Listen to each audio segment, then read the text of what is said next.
훅 인터뷰.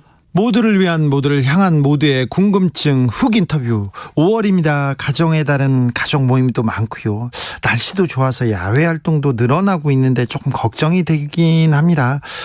4월에 백신 목표 달성 못한다, 이렇게 언론이 떠들었어요. 그런데 달성하니까 이번엔 백신 물량 부족하다, 바닥났다 기사가 넘쳐납니다. 백신 접종은 계획대로 진행되고 있는지 궁금합니다. 전문가와 함께 따져보겠습니다. 이재갑 한림대 강남성심병원 교수, 안녕하세요. 네, 안녕하세요. 정부가 백신 잔여량을 따졌습니다. 2분기 접종 계획을 발표했는데요. 5, 6월에 백신을 1,420만 회분 공급해가지고 상반기 내에 1,300만 명에 대한 접종 시행하겠다고 밝혔습니다. 교수님, 어떻게 보셨어요? 네, 일단 지금 이번 주에 조금 화이자 1차 접종 좀 미뤄지는 부분들은 1차랑 2차랑 이제 겹쳐서 이제 예방 접종이 시작되는 거라 일시적인 현상으로 보이기는 할 것 같고요. 예. 일단은 정부 차원에서 이제 60세 이상까지 이번에 6월 전에 1차 접종을 마치기로 해서 일단은 적어도 고위험군에 대한 1차 접종이 6월까지 맞춰질 수 있는 거로 발표가 돼서 다행으로 생각을 하고 있습니다. 지금 접종 속도와 백신 부족 현상에 대해서 걱정하는 사람들이 있는데요. 현 상황은 어떻게 보고 계신지요? 일단은 이번 주부터 75세 이상 어르신들의 화이자 접종 1차 받으신 분들이 2차 접종이 시작이 되거든요. 예. 그래서 그다음에 이제 1차 접종 신규로 맞으시는 분들도 겹치게 되다 보니까 일부 근데 이제 같은 접종 센터에서 접종을 하다 보니까 일단은 동시에 두 그룹이 다 같이 접종을 하다 보니까 좀 신규 접종자 수가 오히려 줄 수밖에 없는 시기가 맞긴 맞거든요. 예. 그다음에 이제 아스트라제네카 백신도 5월 다음 주 이제 금요일부터 2월 말에 접종 시작했던 요양병원의 65세 미만 어르신, 그러니까 접종 대상자들의 2차 접종이 시작되기 때문에 일단 전반적으로 1, 2차가 이제 혼용돼서 접종을 하다 보니까 신규 접종자 수는 조금 빠르게 증가됐던 속도들이 조금 떨어질 수는 있을 것 같은데 어쨌든 접종 자체는 이제 예상대로 지금 이루어지지 않을까 생각을 하고 있습니다. 4월에 300만 명, 그리고 6월까지 1,200만 명, 아니다 1,300만 명도 맞을 수 있다, 이렇게 목표치를 내놨습니다. 예, 일단은 이제 접종 물량이 5월 말부터 본격적으로 좀 들어오다 보니까 네. 5월 말 이후에, 그러니까 지금 65세 이상 어르신들 이제 5월 27일부터 접종 시작하고 60세 이상은 이제 6월 중순부터 이제 예방 접종 시작하기로 지금 결정이 된 것 같은데요. 네. 일단은 접종 물량이 이제 5월 말부터 6월까지는 충분하게 이제 공급이 되는 걸 확정이 된 것 같습니다. 그래서 5월 중순까지는 조금 늦어 보이는 것처럼 보일 수 있겠지만 5월 말 또 6월 초 되면 본격적으로 이제 60세 이상 어르신들 접종이 위탁의료기관, 의료원에서, 그러니까 병원이나 의원급에서 독감 백신처럼 이제 접종이 될 거기 때문에 속도는 상당히 빨라지지 않을까 예상을 하고 있습니다. 화이자 1차 접종과 2차 접종자가 겹치면서 일시적인 수요가 몰렸다. 하지만 5월 말 6월 지나면 잘 풀릴 때니까 너무 걱정하지 말라, 이렇게 이해하면 되죠? 네, 그렇습니다. 한 1, 2주 정도는 어쩔 수 없이 이제 예상이 됐던 병목 기간이거든요. 네. 그러니까 화이자랑 아스트라제네카 다 2차 접종이 이제 시작되다 보니까 일시적으로 잠깐 늦어지는 것처럼 보일 수는 있을 것 같은데 일단 물량 공급이 제때 되면 크게 문제 없이 5월, 6월 일정대로 진행될 거라 예상하고 있습니다. 언론에서 걱정을 많이 하는데 별로 국민들은 걱정을 안 해도 되죠? 예, 일단은 조금 이제 풍부를, 그러니까 지금 이제 1차 접종에 대해서 화이자 접종 예정됐던 75세 이상 어르신들이 1, 2주 정도 조금 접종이 미뤄지는 부분에 대해서는 조금 이제 좀 당황하시긴 하셨을 것 같긴 한데요. 네. 어쨌든 물량이 이번 주, 다음 주에 물량 공급되면 어느 정도 회복이 될 거니까 조금만 기다려주시면 될 것 같거든요. 현재 339만 명 정도 백신 1차 접종이 완료됐습니다. 접종률은 인구 대비 6.6% 수준인데 현재 백신 접종 속도는 어떻게 보고 계신지요? 예, 일단은 이제 화이자든 아스트라제네카 같은 물량 공급이 사실 충분치 않은 상황에도 일단 공급된 백신 가지고 최대한 빨리 접종을 하고 있어서 여타 아시아 국가 중에서는 접종 시작은 조금 늦었지만 전반적으로 다른 국가들을 추월할 정도로 빨리 접종이 되고 있기는 하거든요. 예. 일단은 또 아직까지 접종센터 중심의 예방접종이었는데 이 정도 달성을 했으면 이제 위탁의료기관에서 접종이 본격적으로 시작되는 이제 5월 말부터 6월 되면 훨씬 더 접종 속도는 빨라질 거라고 예상하고 있습니다. 네. 오늘 어떤 교수님께서 코로나 바이러스 토착화된다, 접종률 70% 달성해도 집단 면역 달성 어렵다, 이런 얘기가 있었어요. 어떤 의미라고 보면 됩니까?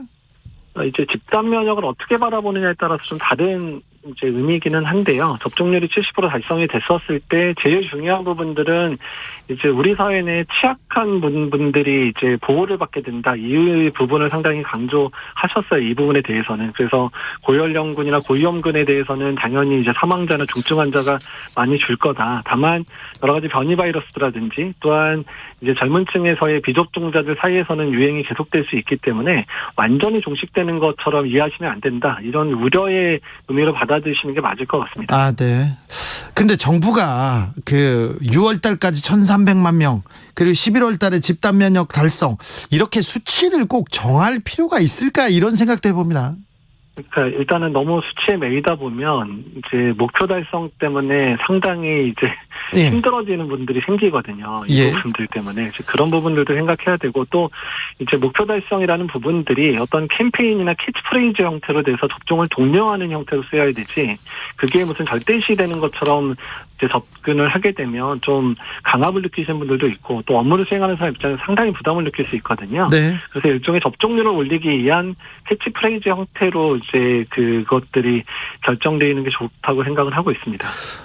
지난주까지만 해도 백신 접종 백신 불안하다. 그래서 접종 안 하겠다. 이런 사람이 좀 있었나 봐요. 그러니까, 자, 손 들고 대기를 하시면 먼저 맞을 수 있다고 했더니 제 주변 사람들도 그렇고 다른 사람들도 다 맞겠다고 지금 서로 손을 들고 있는 그런 입장인 것 같아요. 그러니까 우리는 그 백신 위험성보다 맞겠다는 사람들이 많이 있는 것 같습니다. 우리 한국에서는요. 예, 일단은 이제 뭐 백신의 이상 반응 때문에 우려를 하시는 분들이 많기는 많지만 일단은 일상생활 자체가 너무 힘들고 또한 본인이 감염됐을 때 남에게 주는 피해나 이런 부분들을 생각하다 보니까 일단은 예방접종을 빨리 맞았으면 하시는 분들도 상당히 많거든요. 예. 그러니까 그러다 보니까 최근에 이제 그 백신 접종자가 이제 노쇼 안 오신 분들 대상으로 이제 연령 구분 없이 접종을 시작하니까 많은 분들이 대기자 명단에 올리고 네. 접종을 실제로 이제 수행 받고 있으시거든요. 네. 그래서 일단은 현대 접종 예정으로 돼 있는 분들도 이런 부분들 본인들 지금 기다리면서 꼭 맞으려고 지금 기다리는 분들도 상당히 많다는 부분들 이해를 하시고 네. 일단 접종일에 맞춰서 접종을 잘 해주시면 좋겠다는 생각을 하고 있습니다. 네. 이른바 노쇼 발생하면 접종 빨리 맞을 수 있다. 이렇게 해서 빨리 맞겠다는 사람들 늘고 있는데요. 어떻게 하면 빨리 맞을 수 있어요? 교수님 좀 알려주세요. 지금 이제 현재는 이제 위탁 의료기관, 그러니까 이제 우리가 병원이랑 의원 중에 접종을 시작한 데가 2,000여 군데 되거든요. 예. 근데 거기서 이제 아스트라제네카 백신 접종하고 있는데, 네. 30세 이상 되신 분 중에서 접종을 하러 오셔야 되는데 안 오시게 되면 뭐 3-4명분이 비게 되면 이제 그거를 버리게 되니까, 네. 이제 폐기하기 전에 이제 누구든 원하는 사람들이 있으면 대기 명단을 받았다가 접종을 하도록 정부에서 허락을 했거든요. 예. 그래서 일단 주변에 아시는 자기가 언제든 연락 오면 바로 가서 접종할 수 있는 가까운 의료기관에다가 대기 명단을 올려놓으시면 될 것 같고요. 예. 연락을 받으시면 빨리 가서 이제 맞으시면 되긴 하는데 네. 다만 이렇게 해놓으니까 이제 위탁 의료기관에 해당되는 의료기관들이 그분들 대기 명단도 받아야 돼. 또 접종 이제 안 맞은 분들 오면 또 연락해야 돼요. 상당히 좀 많이 혼란스럽거든요. 현장은. 예. 그래서 이 부분에 대해서는 정부 차원에서 이 부분을 개선할 수 있는 어떤 앱이라든지 웹을 개발을 해서 좀 이런 신청하고 또한 배분하는 부분들을 좀 개선을 했으면 좋겠다는 생각을 하고 있습니다. 강민주님께서 주진우는 못 믿어도 이재갑은 믿습니다. 이렇게 얘기합니다. 죄송합니다. 저도 좀 믿으라고 좀 얘기해 주세요. 네, 교수님. 주진우 기자님 믿어야죠. 네. 교수님, 신규 확진자 수가 오늘 488명입니다. 물론 주말에 영향은 있지만 그래도 확산세를 꺾은 것 같습니다. 감소세로 돌아간 걸까요? 어찌 봐야 될까요? 좀 여러 가지 이제 불안한 요소들은 남아있기는 하거든요. 그러니까 이제 감염 경로 불분명한 사람들이 30% 내외 정도 나오고 있는 부분이라든지, 네. 발병 패턴이 지역사회 내 여러 이제 삶의 현장 가운데서 많이 발생하는 부분은 불안하기는 한데요. 근데 네. 지난주에 비해서는, 지난주에 확실하게 이제 확진자 숫자가 좀 한 100여 명 정도 줄기는 줄었습니다. 네.